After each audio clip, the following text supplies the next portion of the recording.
Ever step into a room and feel like you're a ghost? Not some deep, cosmic, we're all stardust nonsense, but like you're standing there, a living, breathing person, and nobody gives a damn. That's how it was for Marcus Grant, 52, a titan of industry, yet utterly unseen today. This wasn't just any place. It was the pinnacle of his hotel empire. A glittering five-star palace he'd built from nothing, where one night's stay could bankrupt most folks. This wasn't a casual drop-in. Marcus had heard whispers, complaints piling up like unpaid bills, guests treated like nobodies, staff with egos bigger than the chandeliers, rooms unavailable for certain people. He could have sent a memo, called a meeting, let corporate jargon bury the issue, but Marcus wasn't that guy. Problems like this needed a scalpel, not a sledgehammer. So he rolled up incognito. No flashy suit, no driver, just a regular Joe checking in. And boy, did he get a front row seat to his hotel's world-class service. The front desk was staffed, barely, by a 20-something brunette named Tara, whose vibe screamed, "I'd rather be anywhere else." She slouched, phone glued to her hand, scrolling like her life depended on it. Marcus stood there, cleared his throat. Nada, tapped the counter. Zilch. "Excuse me," he said, voice calm. Tara sighed, the kind of sigh you'd give a telemarketer interrupting your dinner. She flicked her eyes up, blinking like Marcus had just teleported in. "No, welcome, no, how can I help?" "Just a board, yeah?" Marcus kept it cool. "I've got a reservation, Marcus Grant." Tara's lips twitched, almost a smirk, as she pecked at her keyboard with the enthusiasm of a kid forced to do chores. Nope, don't see it." Marcus raised an eyebrow. "You sure?" "Pretty sure," she mumbled, already back to her phone, dismissing him like he was yesterday's news. That's when it hit him. This wasn't a glitch. This was intentional. She'd sized him up in 2 seconds and decided he wasn't worth her time. Marcus exhaled, keeping his poker face. "Check again." Tara rolled her eyes, tapping the keys like she was doing him a favor. "Still nothing. Sorry." She didn't sound sorry. She sounded annoyed.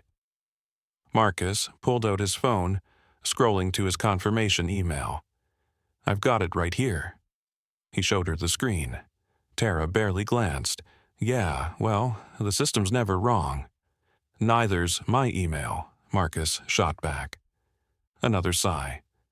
"Look, sir, maybe you screwed up. Happens. Wrong hotel, maybe?" She smirked, smug as hell. Marcus tilted his head, voice low. "You saying I'm lost?" That condescending smirk widened. "It's an easy mistake, sir." His jaw tightened, but he stayed calm. "And if my reservation's here? Been here all along?"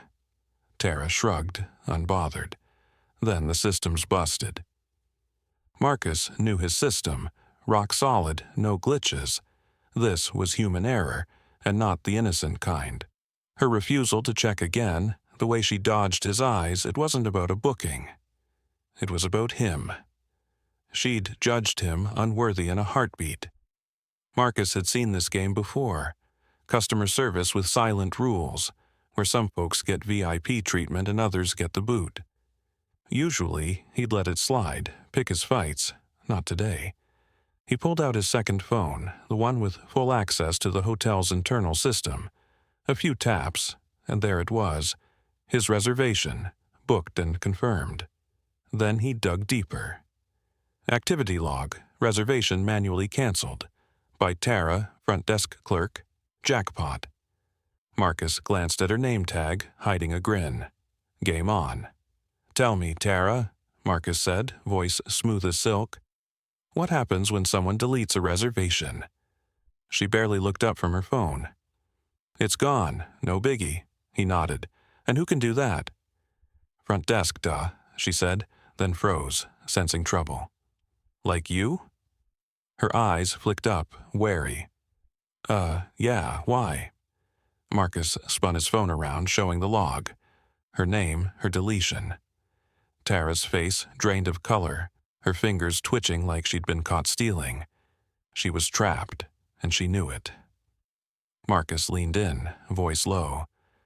"So, Tara, why'd you delete my reservation?" Her mouth flapped, no sound. For the first time she was speechless, and damn, it was satisfying. He smirked, watching her squirm. He'd seen plenty in his life, but this? A whole new level of audacity. Tara's eyes darted, searching for an escape that didn't exist. I didn't," she stammered. Marcus cut her off. "Don't lie." She flinched, and he almost laughed. She'd built this mess, and now she'd drown in it. Tara's bravado crumbled. I didn't mean to," she mumbled. But Marcus wasn't buying it. "Save it," he snapped. She shut up fast, her fingers trembling. He took a step back, forcing calm. He wanted to rip into her, let the whole lobby know what she'd done, but that was too easy. This needed precision. He leaned on the counter, voice cold. "Here's the deal, Tara. You're going to find me a room. Now." She nodded, panicked, her hands fumbling over the keyboard, the clacks loud in the silent lobby. Tara muttered, "Okay, I found one." She slid a keycard across the counter, avoiding his eyes. "Here." Marcus didn't touch it. "Which room?" 1219, she said, voice shaky. He sighed. "Room 1219, next to the ice machine, overlooking the parking lot. The worst room in the house. He knew every inch of this hotel. He'd approved the damn blueprints. This was no accident. It was petty revenge. "Tara," he said, voice dangerously calm, "do I look like an idiot to you?" Tara's face twisted, caught. "No, Then why," Marcus cut in, "are you trying to screw me over with the crappiest room in this place?" Silence. The lobby felt like a pressure cooker. A couple nearby pretended to read a brochure, but they were all ears. A bellhop froze mid-step, watching. Tara's hands shook as she stammered, "I didn't mean—" Marcus picked up the keycard, slow and deliberate. "Thanks, Tara." He turned for the elevators, but this was far from over. In his room, Marcus didn't unpack.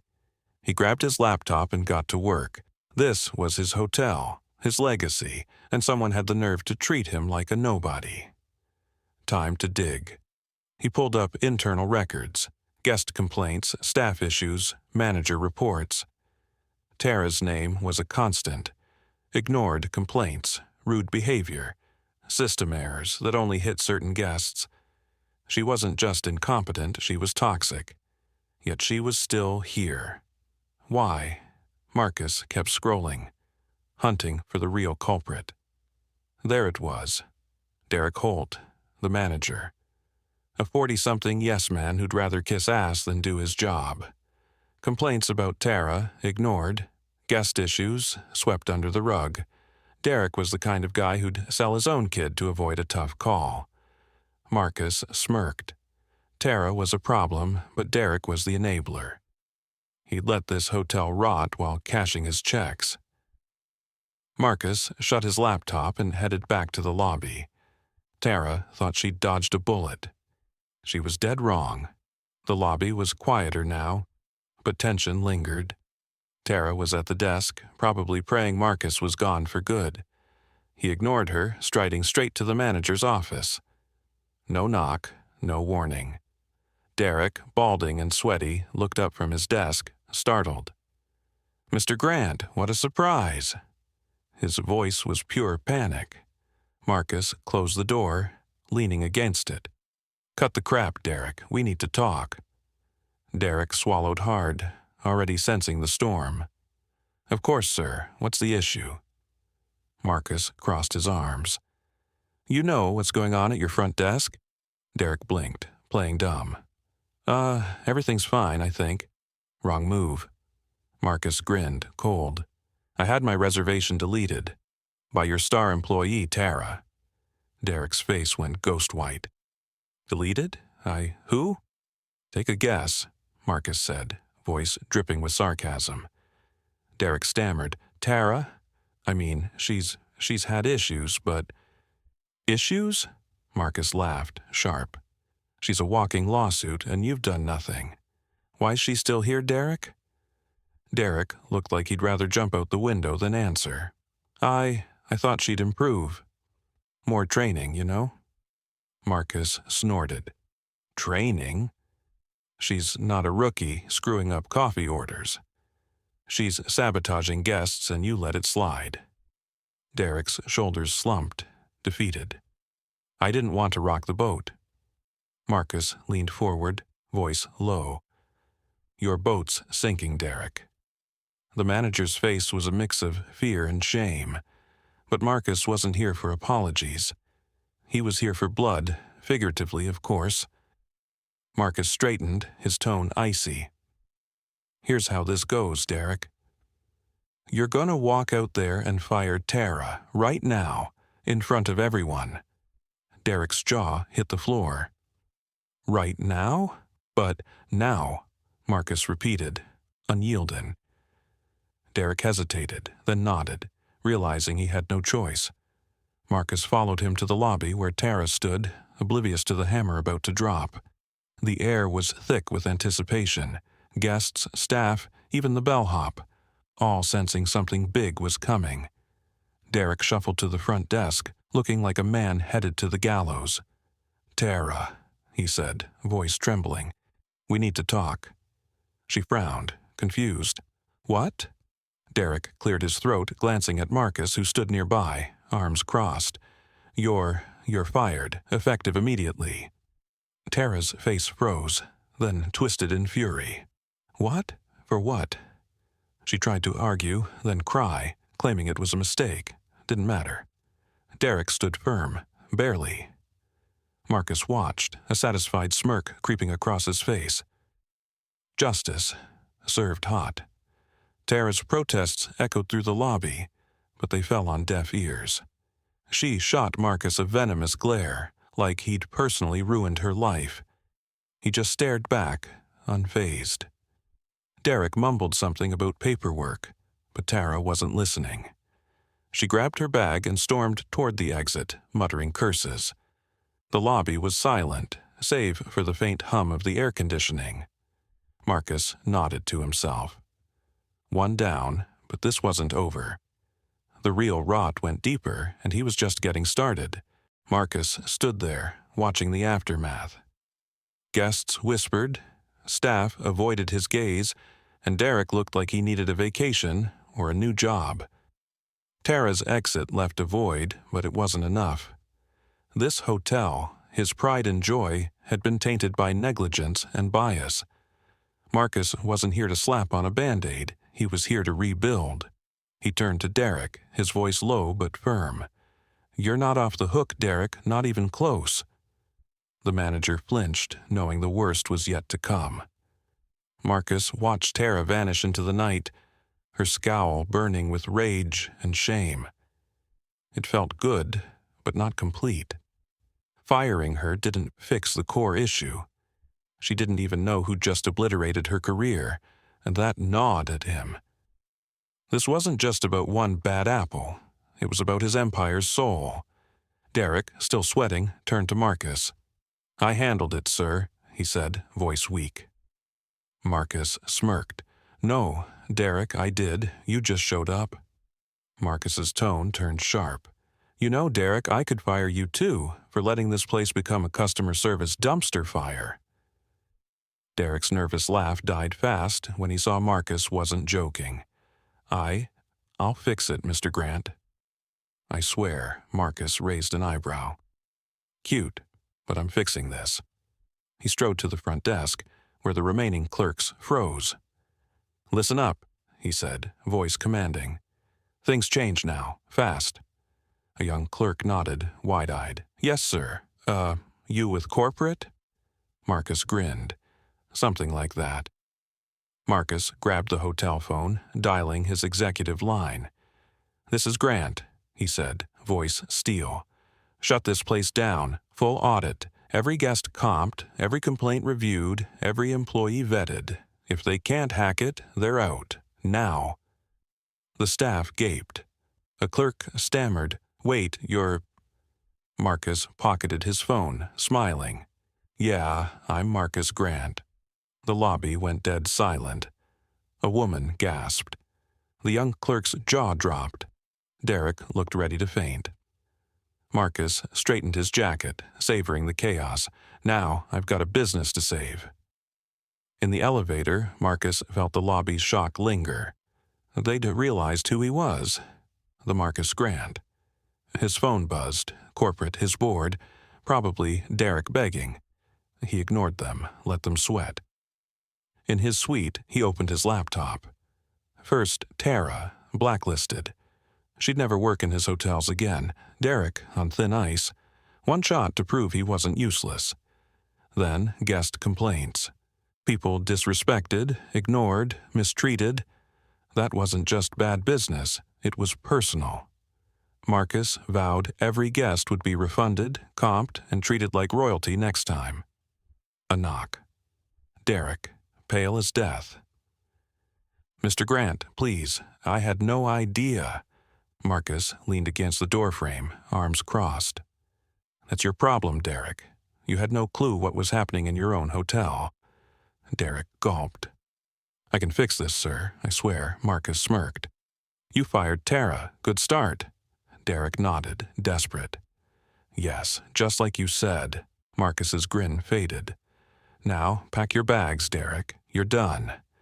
Derek froze, mouth agape. "What?" Marcus shrugged. "You let this place rot. You're out."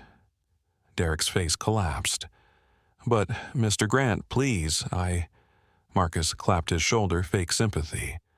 "I'm sure some budget motel needs your talents." Derek staggered back, speechless.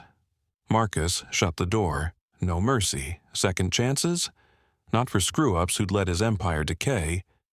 He poured a drink, sat back, and exhaled. The hotel would rise again, stronger, cleaner. The next clerk who tried that stunt would think twice. They all knew now. Marcus Grant wasn't just a name. He was the reckoning. Marcus sipped his drink, staring out at the city skyline.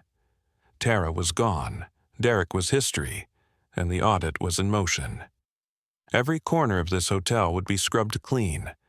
Metaphorically and maybe literally. He'd personally oversee the overhaul. New training, stricter standards, zero tolerance for bias. His empire wasn't just buildings, it was trust, and he'd rebuild it.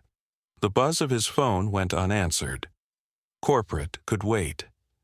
Tonight he'd won. Tomorrow the real work began. Back at his laptop, Marcus drafted the audit plan. Every employee's file would be reviewed, every guest's complaint addressed. He'd hire consultants, retrain staff, and make this hotel the gold standard again. No one would feel invisible under his roof, not guests, not him. The lesson was clear. Neglect festers, but vigilance builds empires. He leaned back, satisfied.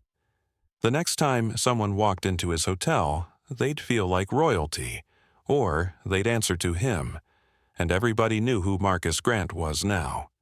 Marcus Grant's showdown in his five-star empire wasn't just a power play. It was a damn wake-up call, exposing rot in a palace built on his sweat. Lesson 1. Vigilance is non-negotiable. Marcus, 52, could have stayed in his corner office, sipping coffee while complaints piled up like unpaid bills. Instead, he walked into his hotel, invisible, and caught Tara's smirk dismissing him, her fingers deleting his reservation like it was nothing. That's what happens when you let standards slide. Pettiness festers and guests, the lifeblood of any business, get screwed. Marcus's response? A full-scale audit, every guest comped, every employee vetted. He didn't just fire Tara, he scorched the earth to rebuild trust. Lesson 2. Leadership means owning the mess. Derek, the spineless manager, let Tara's toxicity thrive. ignoring complaints for years. Marcus didn't. When he saw the lobby's pressure cooker tension, he acted, axing Tara publicly and booting Derek for his negligence. This wasn't about revenge, it was about justice. Marcus felt the sting of being unseen, judged in seconds by a clerk who didn't know his name. He turned that into fuel, ensuring no guest would ever feel like a ghost in his hotel again. In America, where service is king, these lessons hit hard. Neglect a business and it'll betray you. Lead with guts and you'll build an empire that lasts. Marcus's story screams that success isn't a penthouse view. It's the grind to make every soul walking through your doors feel like royalty. No exceptions. Ever been dismissed like Marcus Grant? Judged in seconds by someone who didn't know your worth? How would you handle exposing that kind of bias in your workplace? Drop your thoughts below, hit that like button, and subscribe for more stories that spark real change.